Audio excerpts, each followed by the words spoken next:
Welcome to my channel. It is Raquel here. Hello, I'm Raquel. I'm 27. I'm going to be 28 this year.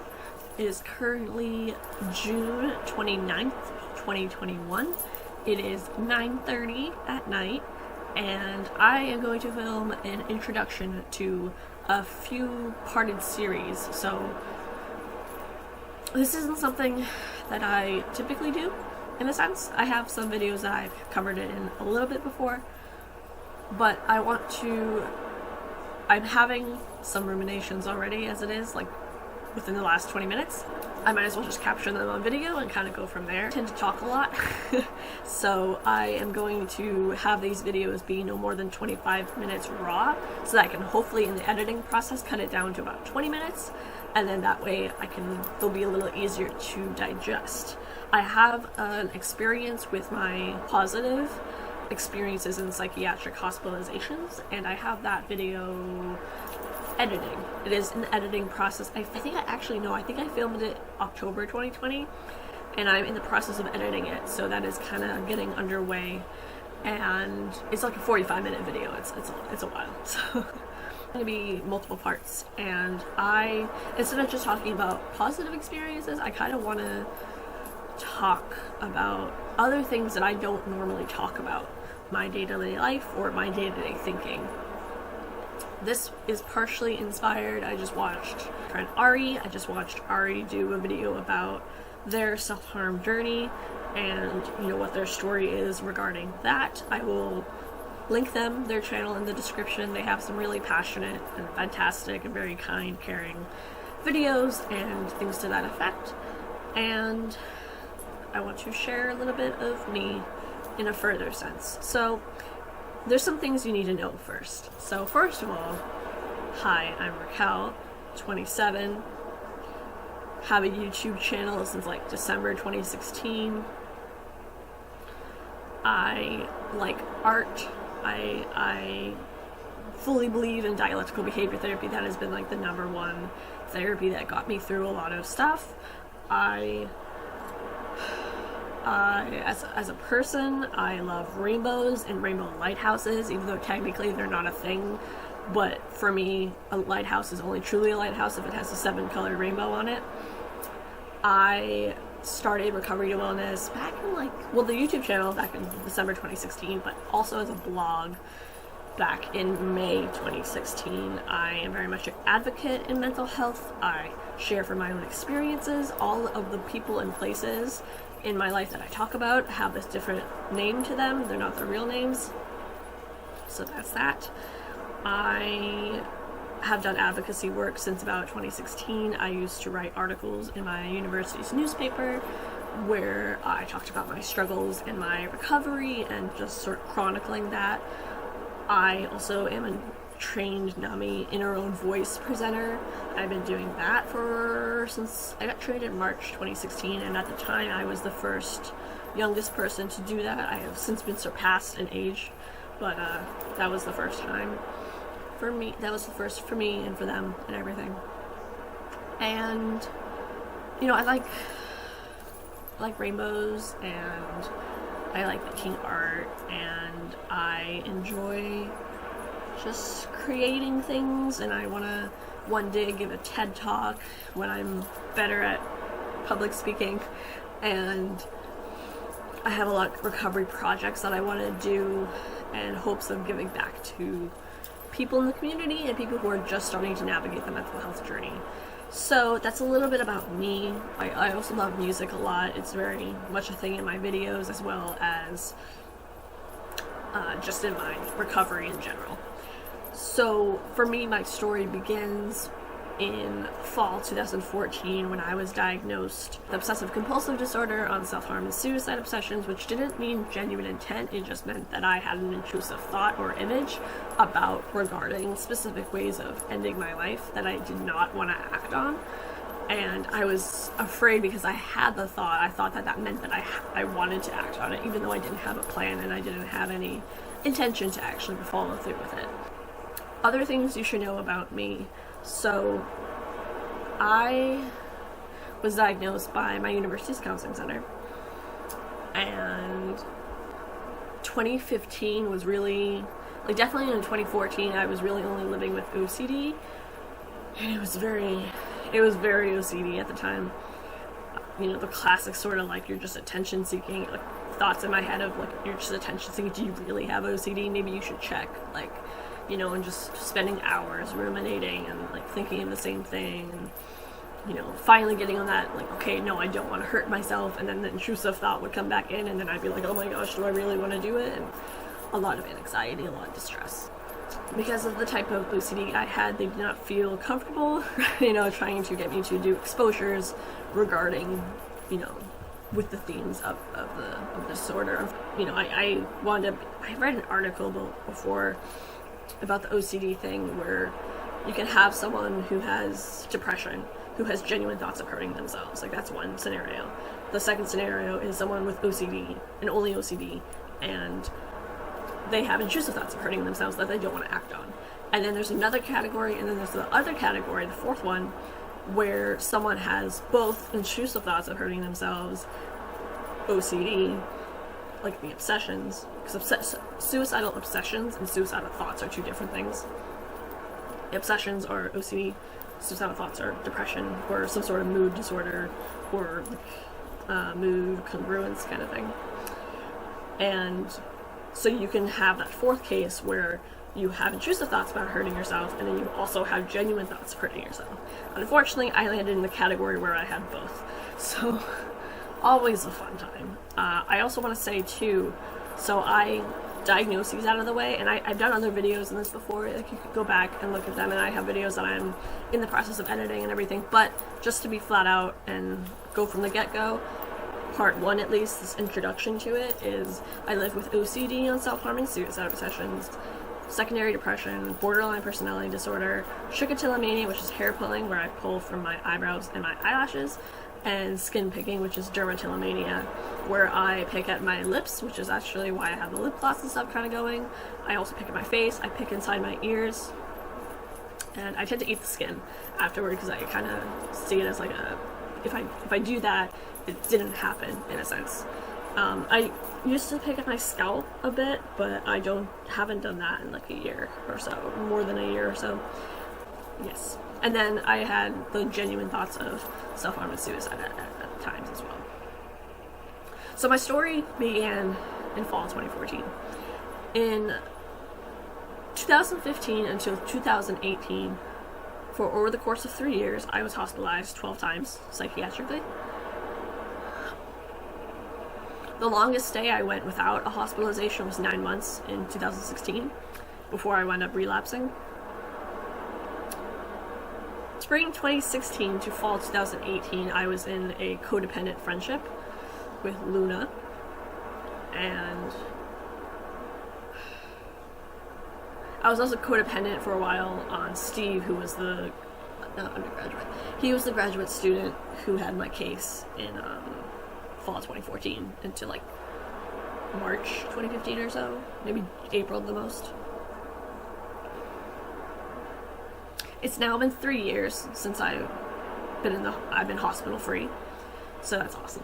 Yay, recovery. I have a lot of inappropriate affect. These days, I don't really struggle with depression. I don't really struggle with OCD. I still get intrusive thoughts and stuff like that, but like I don't have like the classic OCD kind of stuff. I don't have the depression stuff, really. I don't even have really the borderline stuff. I mostly struggle now with hair pulling and skin picking, and I actually have a development for that. Maybe I'll mention later on this video. But yeah, and I'm definitely in a part of my recovery where I'm not going to act on my thoughts, which is intense, and sometimes because it's, just intense. But I know that I'm safe, and I will not act on them, and, I get close sometimes. I feel like when I'm in a crisis, I feel like I get really close, but then I just still don't act on it, which is great, so, improvement. And what else to know about me? Every time I was hospitalized in the past, it was because I was suicidal in some manner, and I had already taken actions in order to complete suicide. By the way, we should talk about terminology. So the term committed suicide isn't like a good term to use. It's not really it can be very stigmatizing.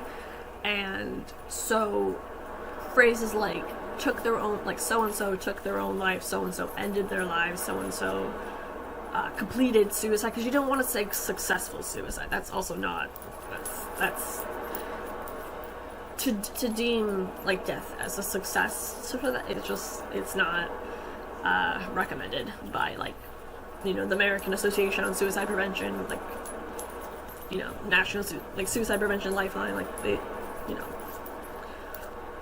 Also, you don't want to mention specific methods. So even if the person died from suicide, like, you shouldn't say this is how they did it, because that nobody, especially on the internet, no one needs more of a how-to guide on how to hurt themselves, because plenty is already there, as I know very well.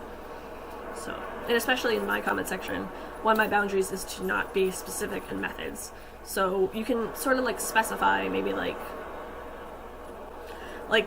I talk about this in my boundaries video that I did a couple weeks ago that I filmed, that I'm trying to edit, and that was also like a 45-minute video. I'm gonna have like a long version, and then even the last 5 minutes of it, I just sort of recapped everything I said in it. So I'll have a long version, the 45-minute, and then I'll have like a 10-minute or so version, like 5-10 minute version, so it'll be both. Also, trigger warning, because this whole series will talk about suicide ideation and self-harm and depression and OCD and BPD and all of that jazz.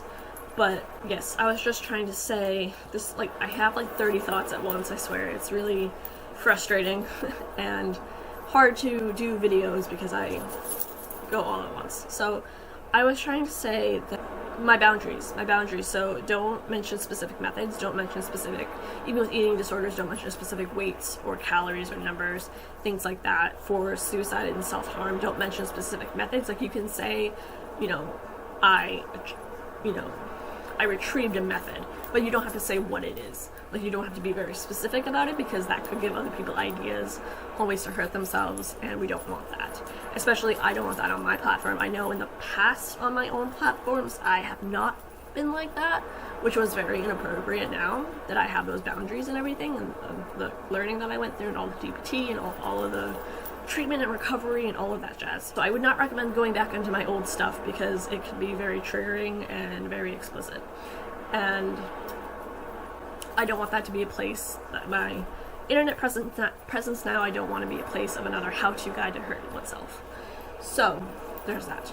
There's also, like, for instance, I mentioned specifically in the boundaries video, but I will mention it here briefly, is that you can say, like, the general stuff, like heights, right? Like, if I said heights, like, you know right away. You don't have to be like that building on 34th Street next to the gap. Like, you don't, that's way too specific.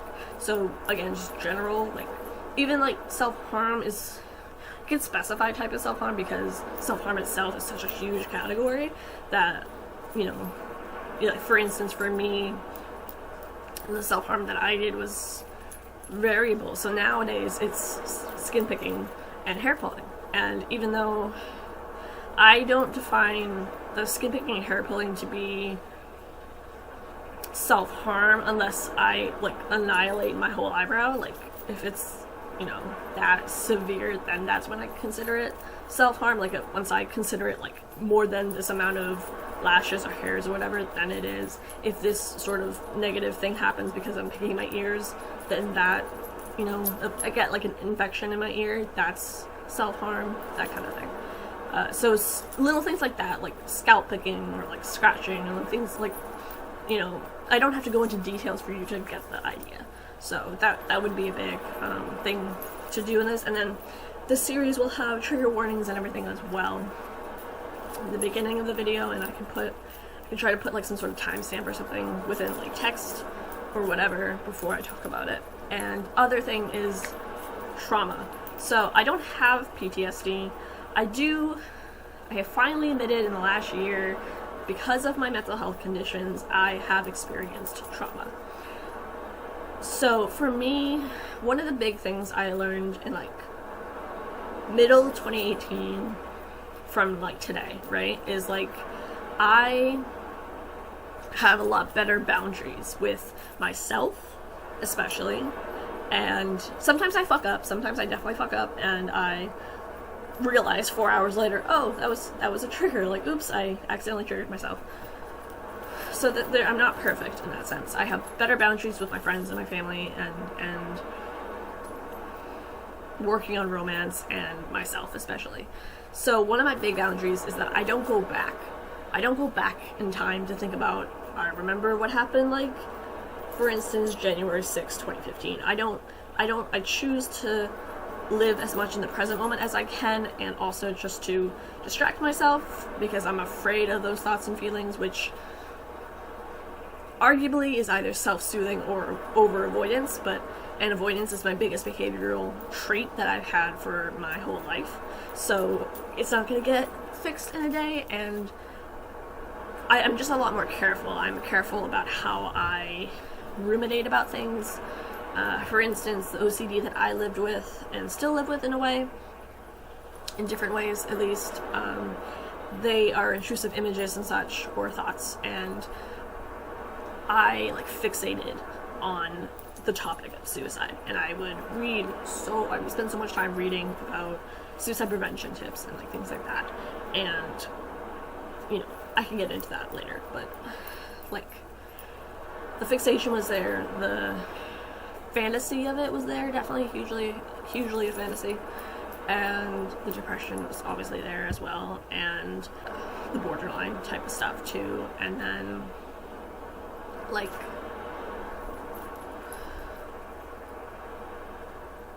ruminating was also really big. I would just spend hours ruminating and thinking and planning, and for me it was always I always had the anxiety at the thought, and then once the depression kind of came in, I was no longer anxious at the mere thought of suicide, and I felt that I had to go further on acting on it before I would actually be alarm bells would go off, in a sense. And other thing I want to mention too for this intro, I apologize because my brain is so, I have 50 things I want to say all at the same time, and then I went forgetting where my original point was. But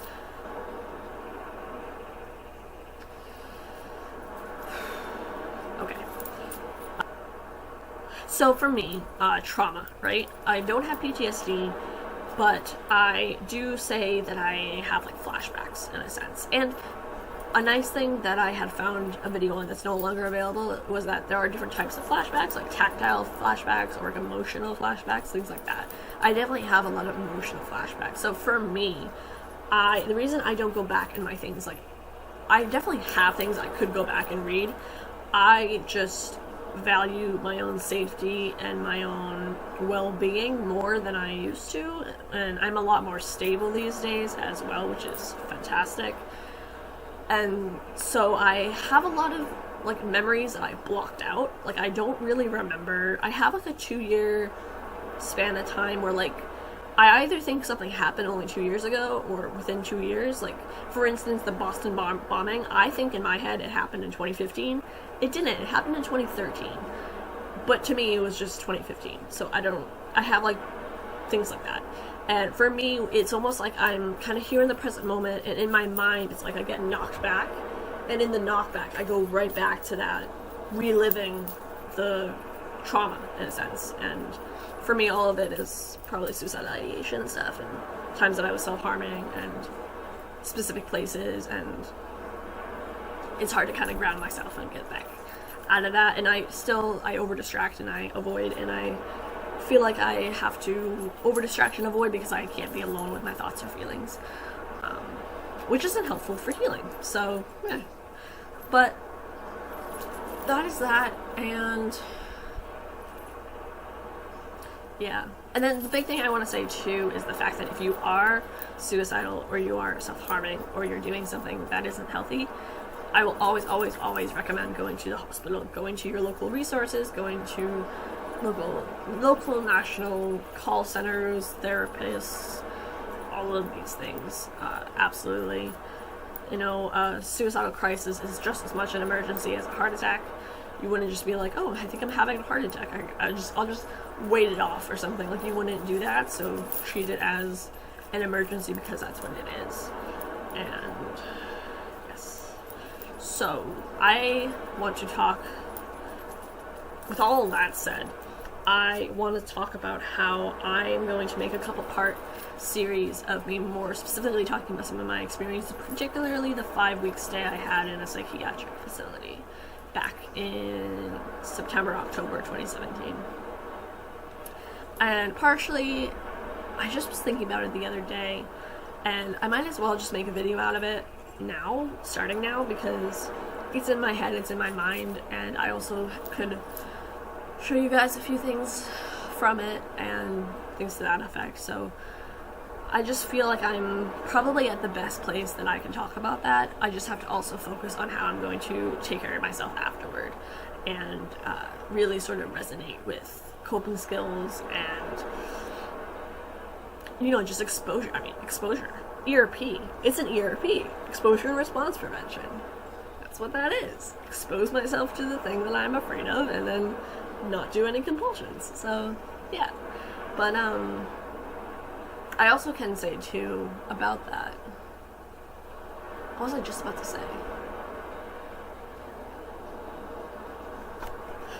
What I still struggle with today, I still have inappropriate affect, which means I will smile or laugh while I'm talking about suicide.